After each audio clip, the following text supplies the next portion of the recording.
Federal government, una think say na only una dey kolo for head abi? Una think say na only una sabi kolo for this country? ASUU chairman sef, he get kolo personal. ASUU chairman don come out, come give Buhari wotowoto, Festus Kayamo and Chris Ngige. Say they no get love for children, students of this country. ASUU still dey strike for over 4 months, and the federal government no care. You know why? Because their own children, they school for abroad.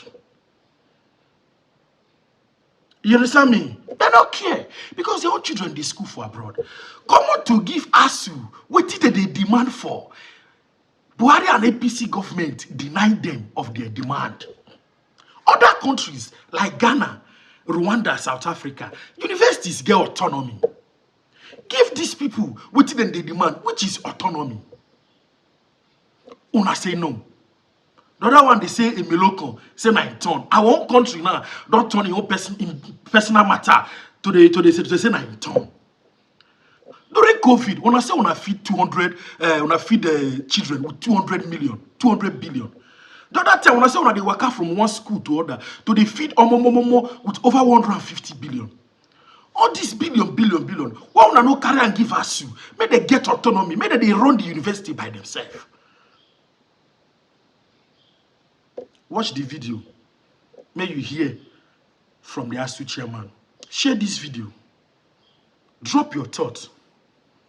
If you not share them, what you can, I better share the video. With a collapsed universities education, it's a collapsed country, and we're almost there. So we will not be tired. We ensure that this system works. So on the 1st of August, you said you extended the strike by 4 weeks. Yes. 2 weeks is gone now. 2 weeks left in the 4 weeks that you have given. 2 weeks, yes. Is there any communication from the government? Well, we've not had any serious communication, although they have invited us for a meeting on one issue tomorrow, which is the issue of renegotiation. You know, there are 7 issues while we're on strike. They are inviting us for discussion on issue of renegotiation tomorrow. We don't know what they're coming with. Renegotiation of what? Renegotiation of the 2009 agreement. Okay. Which is one of the issues that started, this process started in 2017. Of the payment of your wages. It's not wages. You see, they are reduced to wages. It's not wages. It has to do with the system. Accumulation and... No. It has to do with funding, the structure, the autonomy, and other issues, and how to raise funds to fund the university. That's what you have in the agreement. But the government has seemed to be reduced to just salary alone. Because if they had looked at the whole content of that agreement and implement it, they would not be talking about funding. That was how the issue of TED fund arose in 1992. But they don't bother. This said don't bother. They want to blackmail us with funding, with salary. If you look at the agreement, it encompasses funding. It involves the issue of autonomy, because every university in the world is autonomous body. You don't go and suggest university to the public service, the bureaucrats. That's what we're having the problem today. That a vice chancellor wants to employ a renowned professor that will help him solve a problem, he has to go to the office of the head of service to get permission. And he goes there with the next 2 or 3 months, the man is there, and the man moves to Ghana. Move to another country. So it's about renegotiation of the entire structure of the universities in Nigeria. That is it. Yeah. Yes. So now let's take it one after the other. And I like you to be sincere with Nigerians who are watching tonight. Sure. One thing is whether or not there is capacity or the wherewithal to be able to answer to the questions that ASUU is bringing to the table.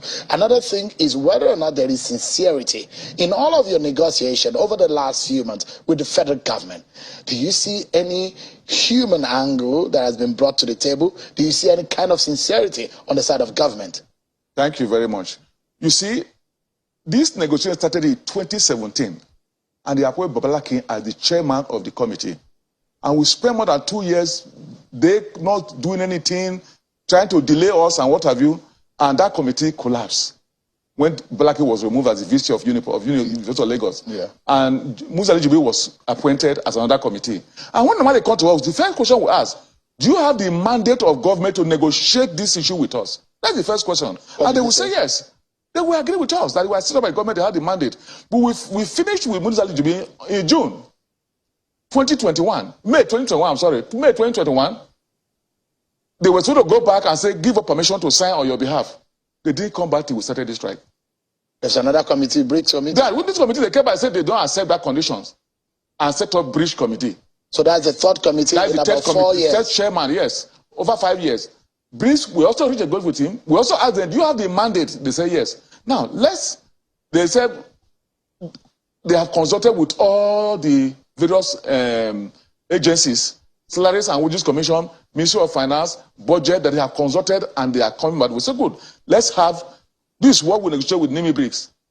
What are your issues with it? And bring the new proposals that you have to. And they brought, and we have it in writing from the government. And that this is what we say is okay, because we didn't want more problem. We said, okay, it's acceptable to us. And that's why it didn't take us more than 2 weeks to finish. We said it's acceptable to what they brought back to us. So what happened now? When you accepted it? They said they are going back again to the government to get permission to sign. Fine. So, if somebody negotiating, if a lawyer representing you, you need to get your permission to this. And he went. Till now, they've not come back. Prof. So, yes. All we are hearing is on Facebook, social media, what have you? Part of the funding that you are talking about, the government has said it will run into about ₦1 trillion. Now, I'd like you to, I played this for you the last time. This is what the Minister of State for Labour said, Mr. Festus Keyamo. Maybe we can also remind ourselves of what he said, perhaps that the federal government does not have money. I don't know if that goes down well with you and how you are receiving that. I don't know if we can remind ourselves about. Okay, so we'll play that just in a moment. How does that come to you? For me, it is very sad. You see, if you have a will, you can get whatever you want. 30 years ago, nobody believed that you have TV station running for 24 hours. 30 years ago, you didn't believe you have a TV station 40 years ago that will run without stop. CNN, that will without stop. 30 years ago, nobody believed that person will pick a phone in Nigeria and call somebody in the US. These were done by the academics. And two, issue of financing. If you have a will and you believe education is important, the government will raise any amount to the look, there's a government that are giving 400 billion naira into that money. So is it trader money, whatever they call it? That is more than what we are asking for. This is a government that I believe what we are trying, they said they need 200 billion to feed school children. To feeding. I don't know who is being fed, I've not seen. But they release 200 billion. That is more than what we are asking for revitalization fund. So it's not about, it's just people, no. So you don't think that the government is sincere? It's not. You think the money is there? Let me put it straight. What we have told is in the disagreement, and it has been there over a long time. Give appropriate budget allocation to your educational system. Forget about the quantum down. Give a percentage. In Ghana, they give no less than 16%. In South Africa, they give no less than 60%. Check all value for Nigeria have the lowest, 5.3. And we say give 50%, as others are doing. Give priority to education. And they will say they don't have money. Let's forget about quantum. Let's look at the reality that education is one thing you are going to look at that will change your country. But they are not interested. That is the problem. It's not about the quantum. As I speak to you, if you watch it in about 1 month, since July, if you find out our exchange rate went high, you are aware. You know why? It's when Nigerian people are paying school fees in foreign countries. It's the massive amount of foreign countries they needed to pay school fees outside the country that you had that massive exchange rate increase. And now it's coming down because they have paid. You are seeing the graduating now. You are seeing their children graduating. So that is it. So it's not only the university that is suffering. The whole country is suffering because of what we are doing. If our system is working like Ghana, like South Africa, like Rwanda, we will not be hustling for exchange rate currency to pay school fees outside the country. That is priority. Let me take you to another aspect. I mean, you say that we have the money. I mean, yes, definitely. If the will is there, yes. Yeah, I mean, and I've asked you, this is going to be the third time, whether you think that the government is sincere or not.